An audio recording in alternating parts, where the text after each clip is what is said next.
우리에게 주시는 하나님의 말씀은 누가복음 9장 18절부터 27절까지의 말씀입니다. 신약성경 107쪽에 있습니다. 우리 함께 읽도록 합니다. 예수께서 따로 기도하실 때에 제자들이 주와 함께 있더니 물어 이르시되 무리가 나를 누구라고 하느냐?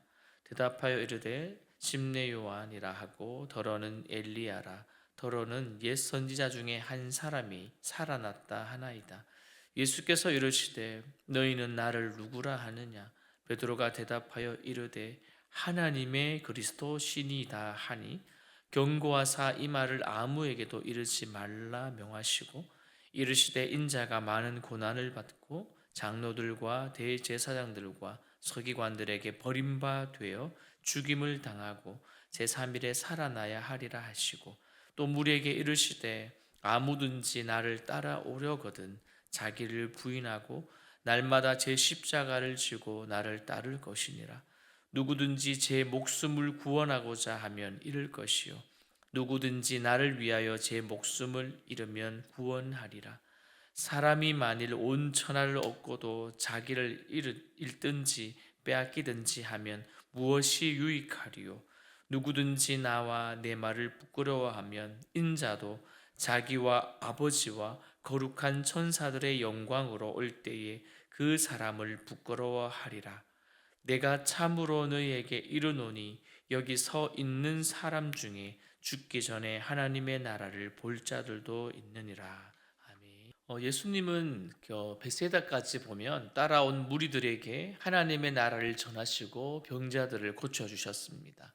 이제 어느덧 이제 날이 머물자 제자들이 예수께 우리가 지금 외딴 곳에 있으니 사람들을 보내어 주변 마을과 농가로 가서 잠잘 곳을 찾고 먹을 것을 얻게 하시기를 구합니다.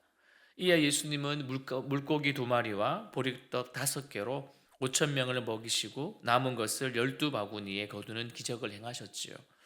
이제 정말 저녁이 깊어 갈 무렵에 제 기도를 위해서 다시 무리로부터 예수님은 자신을 격리시키셨습니다.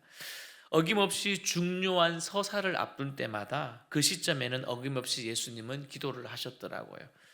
여러분, 본격적인 이야기는 이제 이후부터 시작이 됩니다. 오늘 본문을 보면 저자인 누가는요, 오병이어 사건 이후에 긴 이야기를 생략하고 아주 매끄럽게 이야기를 연결하고 있습니다. 그리고는 공간복음 세 저자와 모두 지금 이 대목을 마침 서사의 변곡점을 만들었지만 누가는 여기서 조금 더 묵직한 질문을 던지고 있습니다. 18절에 보니 이렇게 말하지요. 무리가 나를 어떻게 해요? 누구라 하느냐? 여러분, 예수님은 지금 자신들에게, 즉 제자들에게 자신의 정체성을 묻고 그들의 대답을 원하십니다. 여러분, 사실 이 질문을 보니까요, 그동안 역동적인 갈릴리 사역의 모든 그 경험을 바탕으로 하는 그 답을 요구하는 그런 장면인 것 같습니다. 무심코 던지는 질문이 아니라 많은 사역들을 보여주시고 함께 한 시간들과 그리고 어느 정도 그들도 알겠지라는 그런 답을 오늘 묻는 것 같다는 거죠. 특별히 오병이어의 기적 체험한 후에 무리의 반응과 그리고 연결짓도록 유도하는 것처럼 보이고, 어쨌든 오늘 제자들의 그 무리의 답이 이미 수집한 것처럼 또한 지체 없이 그들도 답변을 합니다. 그들의 답변을 보면 어떻습니까? 처음에는 누구라고요? 침례 요한. 두 번째는요, 엘리야. 세 번째는요, 살아난 옛 선지자 중에 한 사람이라고 다양하게 그들은 답변을 합니다.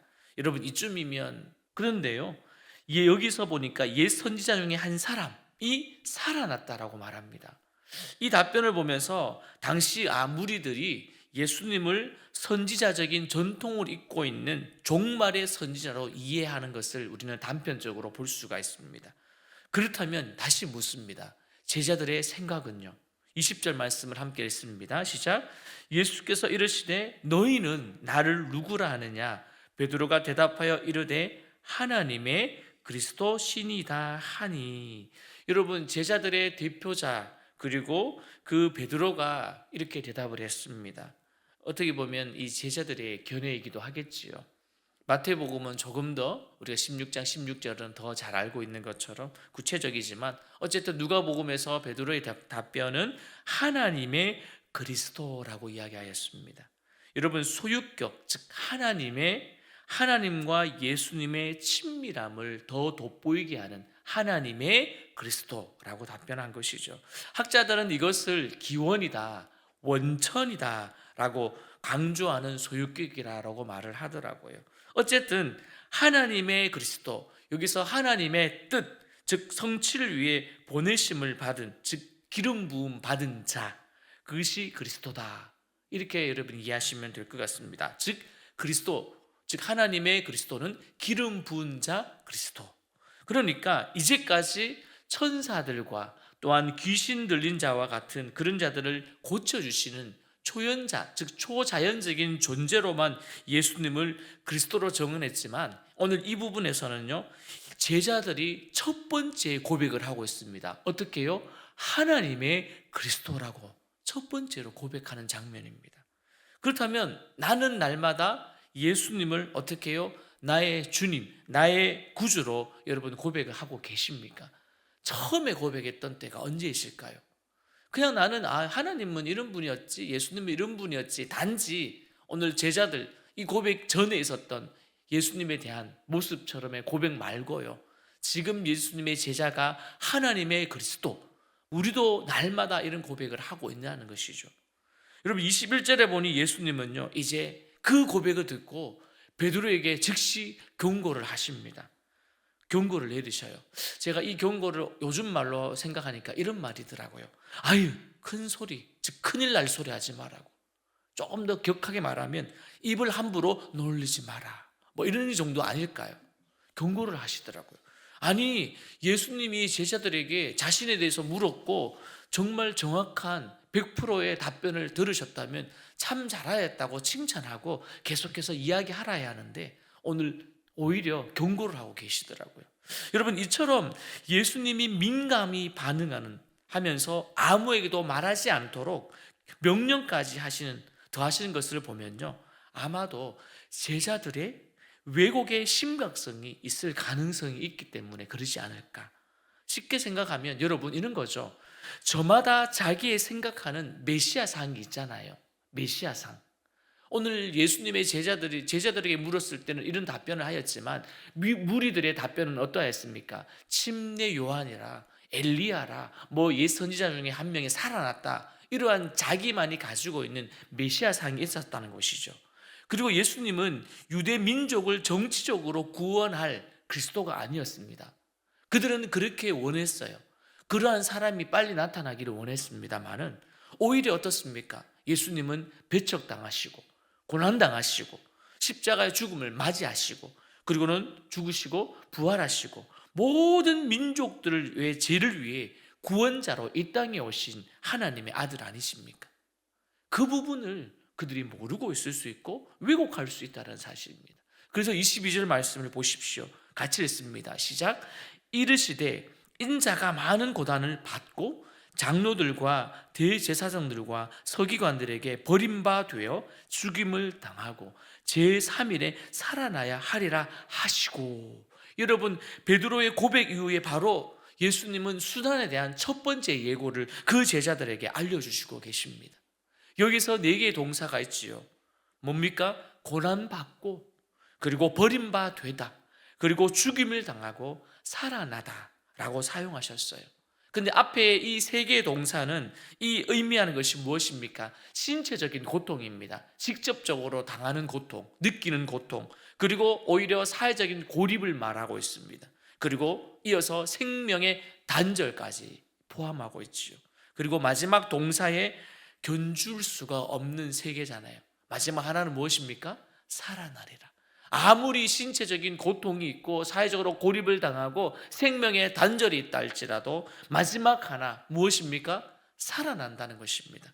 그래서 십자가의 죽음의 과정을 오늘 자세히 묘사해서 제자들에게 순환 예고를 하고 계시죠.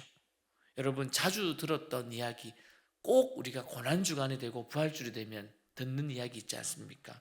No cross, no crown. 우리 얼마 남지 않았더라고요. 우리가 예수님의 오늘 그 버림받고 고난당하시고 죽임당하시지만 살아난다는 사실 아닙니까? 성경에서 말씀하신 대로. 그리고는 이제 예수님은 그 제자들에게 순환 예고의 첫 번째를 이야기하시고 이제 그들에게 계속 이야기했던 제자도에 관해서도 또 무리와 제자들에게 말씀하시더라고요. 오늘 보니 아무든지 혹은 누구든지 따라오려거든 자기를 어떻게 해요? 부인하고 날마다 제 십자가를 지고 나를 따를 것이니라. 저는 이 부분에서 이런 생각이 들더라고요. 첫째는 진심이 있어야 되겠다. 두 번째는요, 전심으로 다가가야 되겠다. 살아야 되겠다. 그리고 마지막으로는요, 전진해야 되겠다. 진보가 필요하겠구나. 이런 세 가지가 문득 들더라고요. 여러분, 예수님이 말하는 그 십자가는요, 그 로마 당시의 사형, 즉 로마식의 사형을 의미하고 있습니다. 그리고 그 의미 안에는요, 고난과 거절 그리고 죽음을 포함하고 있는 게 십자가더라고요. 그러니까 단순한 행동이 아니었습니다. 그들에게 요구하는 예수님의 제자도에는요, 단순히 따라오는 것, 팔로우 미만 아니었습니다. 예수님이 요구하는 이것은 일시적인 따름, 즉 그것이 아니라 지속적이고 변함이 없이 취할 수 있는 자세를 우리에게 요구하시는 것이죠. 우리가 부인을 할 수 있는 그런 상황이 올지라도, 죽음을 맞닥뜨리는 상황이 올지라도 어떻게 해요? 변함없는 자세, 그것을 요구하시더라고요. 제가 이번 주 이제 다가오는 사부 젊은이 예배가 누가복음 주일 본문을 가지고 합니다. 거기에 보면 예수님이 원하시는 순종, 오늘 대목하고 비슷한 장면이 나오는데요, 고민을 많이 하고 있습니다. 예수님이 원하시는 순종이 단순히 행동으로만 끝나는 것인지 아니면 어떤 것을 요구하고 있을까? 지금 이 시대에 말이죠. 찬송도 여러분들은 어떤 것에 순종하고 있습니까? 그리고 예수님이 원하시는 순종을 하고 계십니까? 그리고 여러분에게도 이런 무게감을 느끼고 계십니까? 나는 예수님이 믿었으니까 날마다 행복해, 발걸음이 가벼워, 이 부분만 생각하십니까? 한편으로는 묵직한 무거운 무게감을 가지고 어떻게 하면 내가 하나님의 그 은혜를 보답하고 갚을까? 나도 그 십자가를 지어야 하는데 잘 지고 있는가? 때로는 가벼운 십자가만 원하는지 아니면 그냥 평탄한 그런 믿음 생활만 여러분 바라고 계시는지, 여러분 어떠한 무게감을 느끼고 계십니까? 그리고는 따름의 제자도는요, 세 가지로 정의하고 있습니다. 여러분, 저와 여러분이 그것에 합당한지 한번 보십시오. 첫째, 제자는 자신을 부인하고 자기 십자가를 지고 따라야 합니다. 여러분, 자신을 부인한다는 것은요, 하나님의 뜻에 자신의 의지를 온전히 드러내는 것, 즉 그것을 내어드리는 그런 복종을 의미하고 있습니다. 그리고 둘째는요, 제자는 예수님을 위해 자신의 목숨을 내어 놓아야 합니다. 우리의 믿음의 선배들처럼 말이죠. 스스로 목숨을 책임지라는 자는 성경에 보니 잃게 된답니다. 반대로 죽음을 향해 걷는 십자가의 그 길은 예수님을 위한 길이기 때문에 오히려 예수님의 그의 생명을 책임져 주신답니다. 셋째, 제자는 예수와 그분의 말씀을 부끄러워하지 말아야 합니다. 여러분, 26절 말씀을 읽어볼까요? 시작. 누구든지 나와 내 말을 부끄러워하면 인자도 자기와 아버지와 거룩한 천사들의 영광으로 올 때에 그 사람을 부끄러워하리라. 아멘. 여러분은 마지막으로 하시는 말씀은 죽기 전에 하나님의 나라를 볼 것을 말씀하시면서 제자들이 예수님의 죽음, 부활, 승천을 통해 하나님의 나라를 경험하게 될 것이라고 말씀하고 계십니다. 여러분, 이 약속은요, 우리에게도 동일할 것입니다. 그리고 제자들이라면, 예수님의 참진 제자들이라면요, 시련과 고난 속에서도 소망 가운데 살아갈 수 있는 힘이 될 것입니다. 오늘 예수님께서 너희는 나를 누구라고 생각하느냐의 그 답에, 질문에 답한 베드로, 그 베드로 전서에 이런 말씀이 있더라고요. 제가 읽어드리겠습니다. 한번 들어보십시오. 우리 주 예수 그리스도의 아버지 하나님을 찬송하리로다. 그의 많으신 긍휼대로 예수 그리스도를 죽은 자 가운데서 부활하게 하심으로 말미암아 우리를 거듭나게 하사 산 소망이 있게 하시며, 또한 베드로의 고백이었습니다. 여러분, 그러므로 예수님의 제자가 되어 따라가는 것은요, 영광스러운 일입니다. 그리고 행복한 일이죠. 그리고 오늘도 우리는 그 길을 변함없이 그 영광의 길을 걸어가기를 소망합니다. 고난도 있을 것이고, 그리고 시련도 있을 것이고, 어려움도 있습니다. 그때 나는 변함없이 예수님을 바라본다면 우리는 잘 걸어가고 있는 것입니다. 제대로 걸어가고 있는 것입니다. 여러분, 좌로나 우로나 치우치지 말고 우리가 똑바로 전진하면서 믿음의 경주를 온전히 완주하는 여러분과 저가 되어지기를 주님의 이름으로 축원드립니다.